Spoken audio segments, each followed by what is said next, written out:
I was listening to Lauryn Hill, getting ready for tonight. How y'all feeling?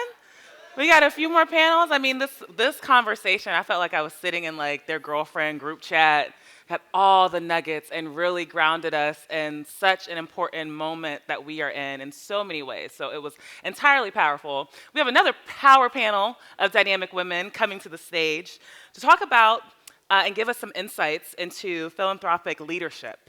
And there are ways that they engage business community and different industries and breaking down new pathways for building diverse brands and creating wealth. So please welcome our moderator, Tynesia Boyea-Robinson, President and CEO of CapEq. Joining her, we also have Dr. Carla Thompson, Chief Strategist and Impact Officer of WK Kellogg Foundation. I had a fan club over here. I love it. I love it. You got to have your crew with you, okay? That's right. And Chante Butler, Vice President of Inclusion and Diversity, Diageo North America. Y'all got a whole crew. I love it. Come through, Hype Crew. That's the kind of energy we're bringing today because it's at the end of the day and we are one of a few panels from you and whatever debauchery you're going to get into. But for now, we're going to channel all of that pre-debauchery energy into actually liberation and action, all right? So I'm so excited to have my two panelists here. I'm Tynesia Boyea-Robinson. I go by Ty. That's a big mouthful. I'm the CEO of CapEq. We're an impact investment and advisory firm. We work with businesses and investors to embed equitable impact into their practice. And then when we see barriers to those success options, we have a systems change practice. So one of the things I've been super excited about is we've been a long-standing partner with the Kellogg Foundation and put the W and K on it if you don't know their name. And so they have funded the Path to 1555, which is a systems change effort to fuel Black business growth based on data that says if 15% of existing, not new, not the sexy, not the for the all the cool people, but the existing businesses could hire at least one employee, it would result in $55 billion to the economy. So while some people were over here saying, oh my gosh, it's really important to invest in people of color, the Kellogg Foundation has been about that life for a very long time. So I would love to hear from you, Dr. Thompson, on how Kellogg Foundation has continued to sustain that even when it wasn't popular, and what is your role in driving that? Sure. So good afternoon, everyone, and thank you for the opportunity. As Ty said, the Kellogg Foundation has been in existence for 94 years. And since our existence, we've centered on children. And for us, if we want to see children to thrive and succeed, we have to recognize that they reside in families and families reside in communities. And unless we work in that entire ecosystem, we're never going to achieve the results that we want. And so in 2007, the Kellogg Foundation decided to become an anti-racist organization. And we put all of our efforts around creating equitable communities, really living the way in which we want to see the world. And so we call that our DNA. It's our commitment to racial equity and healing and recognizing that racial inequities cause a lot of the societal issues that we have and the systemic barriers that racial inequity puts up that many people can't thrive and succeed. We think about community engagement because communities can solve their own issues. They have all the skills and the tools necessary. They just need the partnership to get there, and leadership at all levels, whether it's formal or informal. And so for us, we decided to put forward programming that could really shift the needle, change the narrative, and elevate perspectives. And so one of the things that we've done in that impact space is around expanding equity. And in 2019, we decided that we wanted to tackle corporate America. We wanted corporate America to reinvigorate and engage in their diversity, equity, and inclusion programming. And we wanted them to create an environment of belonging for all of the folks. We recognize that, we read all the reports. They're great at recruiting people of color, people from differing socioeconomic backgrounds at the entry level. But as they move through their career, there's a huge drop-off at mid-manager level. And then by the time you got to the C-suite, and so for us, it was really around how do we put in some systems in places to get folks to recognize that. And so in 2019, we engaged some companies. Since 2019, we've had 160 companies representing retail, manufacturing, consumer goods, investment management come through.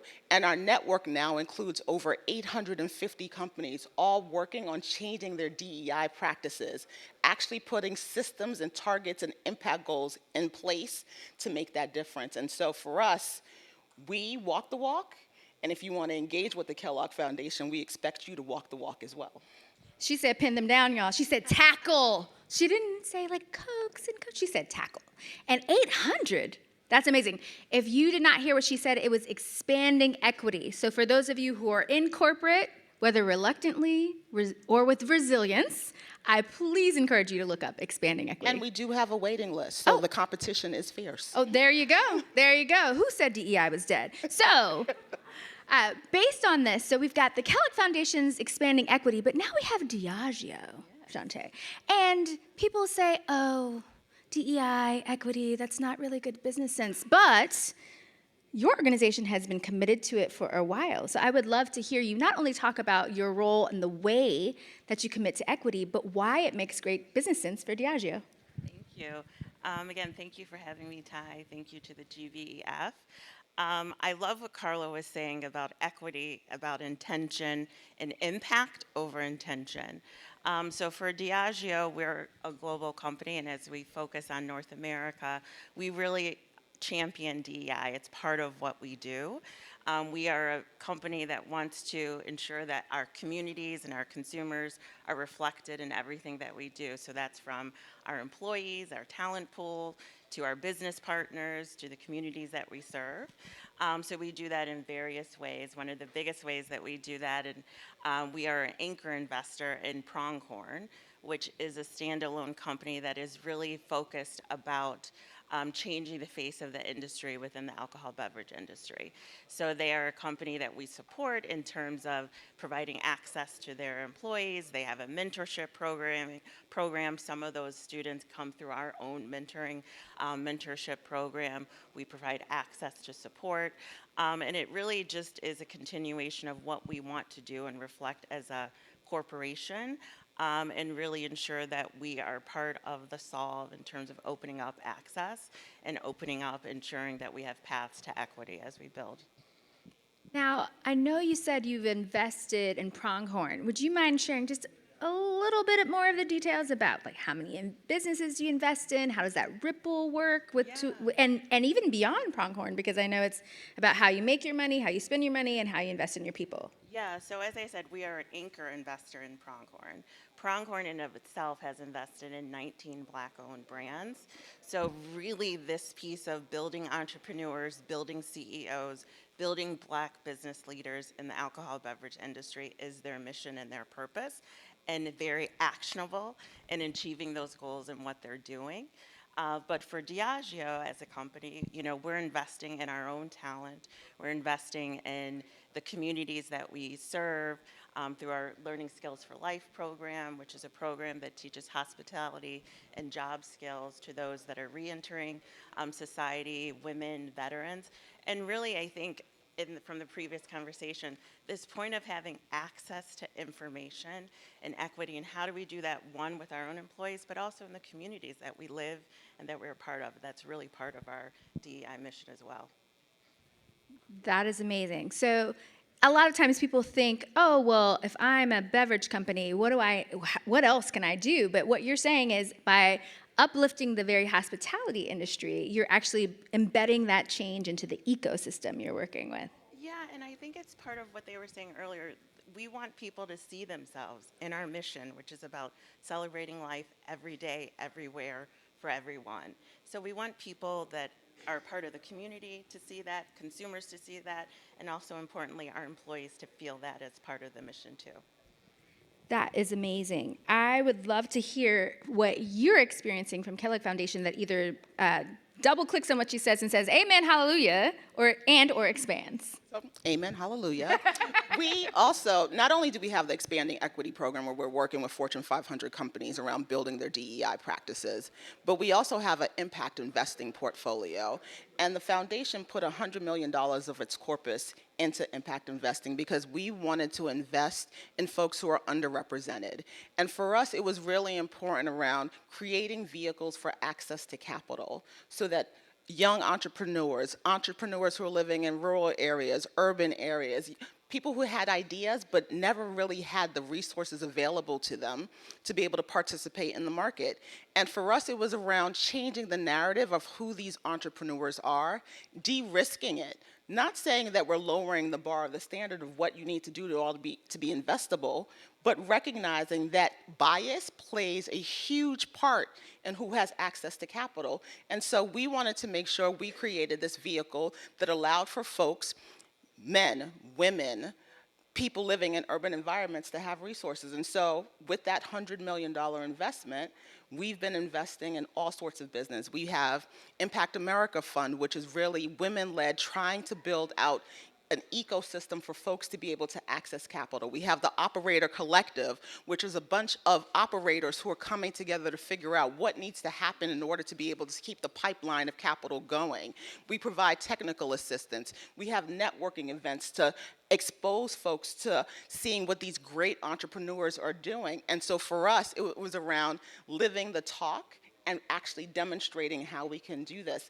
And when we first started, we said, okay, maybe if we get between 4 and 8% return, this is the proof in the pudding. We're actually getting 10% IRR, which is almost unheard of for folks who never would have been seen as a vehicle for success and a vehicle for having entrepreneurship and resources and capital in their local communities. And so for us, we're continuing to move in this vein, in this space, and creating other vehicles. So while we have a market rate program, we also have a program for folks who are below market rate because we realize that sometimes you need the room and the space to be able to seed your idea. And so we're seed funders, and we give them grant-making dollars that they don't have to pay back so that they can explore those vehicles.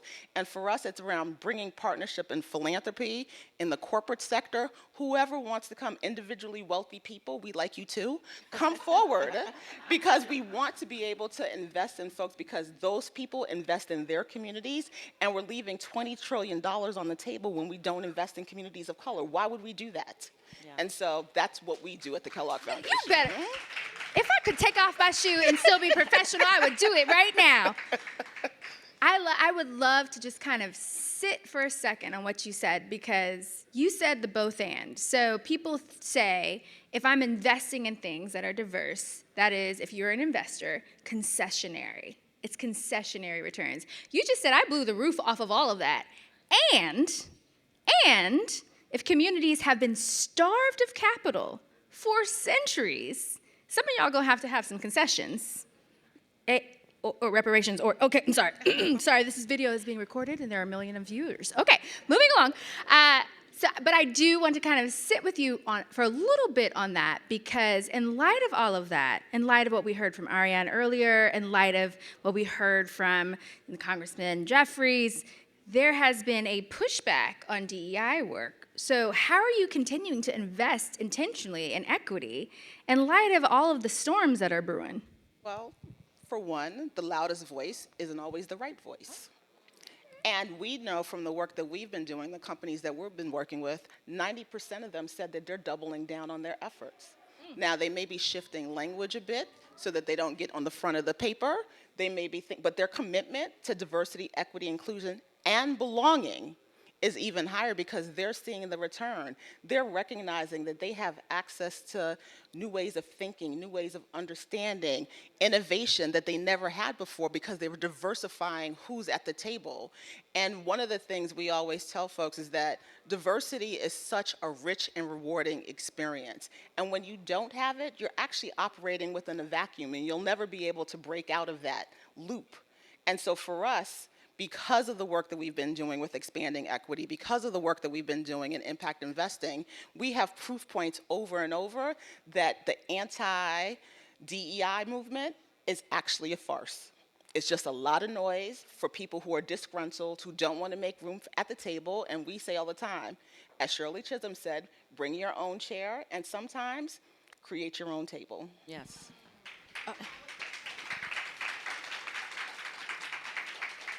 She said what she said. Okay. And did you have anything you want to add? I know your voice might be not on behalf of Diageo, but on behalf of Chante. But anything you want to join? I agree 100%. I do think this piece of focusing on impact over intention, right? I think shifting the conversation in DEI, that I think there's a lot of feel-good work, and I think sometimes that can make the results cloudy, right? And that you're not really focused on impact. Because there's a lot of good and well-intended folks that you can still do harm, right? And so if we can shift the language to really focus on impact and what we're doing, which is a lot of the things that we're doing, like with Pronghorn, as we think, with the endowment that we have with HBCUs and minority-serving institutions, of really going to students and providing access to capital to help them pay for school, looking and focusing on hospitality programs at HBCUs to really open up access to this industry and feeding the talent for this industry. I think that is really, really important part of the work that we do at Diageo. That is amazing. And I know you've heard several stats of surveys that have come out or data that has come out. There was a survey that was funded in partnership with Ying, who spoke earlier from the National Minority Supplier Diversity Council, which basically said, even if you zero in on corporate executives, 82% of them said DEI was critical to their business. And even if you focused on folks who can identify as conservatives, 75% of them say so as well. So over and over again, it seems like the data pattern is still holding. 100%. And I think, Black and brown communities are growing at a faster rate, right? And culture, we know that culture is embedded and begins in Black and brown community. So for us as a business, it has to be part of what we do, right? We are a business that really wants to ensure that everyone can celebrate life, right? And it's an honor to be a company that's part of those moments, right? And so how do we ensure that we're doing our part to ensure that is accessible for everyone, not just in the celebration, but also building the industry, supporting the industry, building new entrepreneurs. So I think that is the key. I heard for the culture. So I would also just kind of, since we're celebrating the culture, and this is not exactly what we talked about ahead of time, but I know you probably have examples. What is an organization, an initiative, or something that you're working on now that's actually giving you hope and optimism in times where I feel people are really tamping our spirits or telling us the opposite of what we're seeing in our day-to-day lives? I think this morning we heard from the Fearless Fund. That fight gives me hope because they're not walking away. They're doubling down. They're bringing new awareness around how inequity plays out in so many different ways. The folks that we invest in our impact investing portfolio, when they're talking about the new industries that they're bringing to their local communities or filling a niche in their local community that no one else wanted to do, or the fact that, we were just at an impact investor meeting and they were talking about the app that now you can get your barbershop appointment or your hair salon appointment, and how technology is being used in new and different ways to create vehicles and avenues. When we're thinking about the work that's happening in food systems and how the Black farmer movement and what they're doing with impact investing in order to bring really healthy, nutritious food to their local community. When we think about folks who are thinking about technology and AI and how they're trying to reclaim some of the things that are happening in the algorithms so that real stories are being used within the AI and ChatGPT and everything else that's going on. When we're thinking about the ways in which folks want to think about housing or economic development, or thinking about loan programs or starting up new banking industries. Those are the things that get me really excited. And when I see the young people who are in these entrepreneurship groups that we support, really thinking about ways in which they want to be business leaders and the ways in which they want to lift up their community. And when you hear young children talking about what they want for the future and their hopes and their aspirations, that's what gives me joy every single day. And that's what allows me to remove myself from the noise that will tear that down and really hold on to the optimism of what our community has always done. We've always lifted ourselves up from all of the negatives that have been put upon us, and the fact that that energy is still there gives me hope every single day. You know what? I'm gonna write all of those down and wake up in the morning and say, this is the list, the litany of things. But I'm sure you Your have some affirmations. affirmations. My affirmation of how my community is still resilient and showing up. But I know you have some to add too, Chante. Yeah, I would also add, for me, what gives me hope is, right, this younger generation, in particular in corporate America, that are really pushing corporate America to do the right thing, to stand by, to align with their values. They're not afraid to say what their personal values are and to search for a company that aligns with their personal values. So every day for me going into work is a reminder, right, that I keep on going, right? Hearing their stories of success, hearing their moments when you have impact on them and their career development, those small moments, but they give me hope for the larger collective of like, how can we make this repeatable for everyone to have access to these opportunities, to have access to investment from leaders and their careers. But I really think this generation, I always look to them for encouragement, and also I'm like, wow, they're brave, right? I think of myself when I was their age, I wasn't brave enough to say, like, this company doesn't align with my personal values. I'm going to look for something else, or I'm going to demand and ask for it. And while there are ways, right, we are a business, you have to also balance that. That is really encouraging and hopeful that they want something better and they're going to push to achieve that and get that. Well, for those of you who are kind of the hard brass tacks corporate folks in the room, some of the trends that we're seeing that are undergirding a lot of these changes is that there's $30 trillion of wealth changing hands. They don't all look like us, because I don't have $30 trillion worth. But to children who are probably about a lot of our age on the panel who believe in things that do well by doing good. There are majority of consumers who are paying a premium for products who do well by doing good, which includes diversity, equity, inclusion. And then the last data point is what you touched on, Chante, that the workforce of today does not want to be part of a company that doesn't align with those values. So when you're hearing things like, oh, DEI is dead, it's actually counter narrative to what the actual data is showing from the trends. And I think it's just really beautiful about how you've shown what you're seeing day to day. And it's from very powerful women in very powerful places. So you heard it there first. I would just love to just hear from the two of you on what's your call to action then? What are the handful of next steps, regardless of what seat you're in, that you can take to actually continue to drive this work forward? And why don't we start with you, Chante? Yeah, I would say continued. These spaces are so important to continue the conversation, but more importantly, to share, right? To share the lessons, to talk about the things that haven't gone well, right? And how do you iterate? How do you pick up and move on and pivot to different actions? And I think not giving up and not always being caught in the noise and listening to the noise, right? And really looking at the full picture. And for me, what I'm always saying to my team and to some of our business resource group leaders is like, let's focus on impact over intention.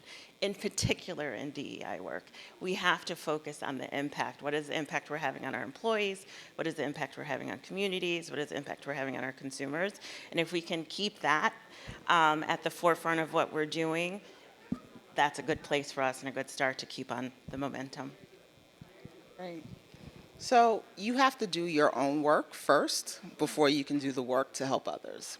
And so what we often tell the companies that we work with is that do your first introspection. Where are you showing up well and where are you not? And then when you do that, you can begin to then have a pathway forward. We also tell them that when you're thinking about investing in communities of color, Black is not a risk factor.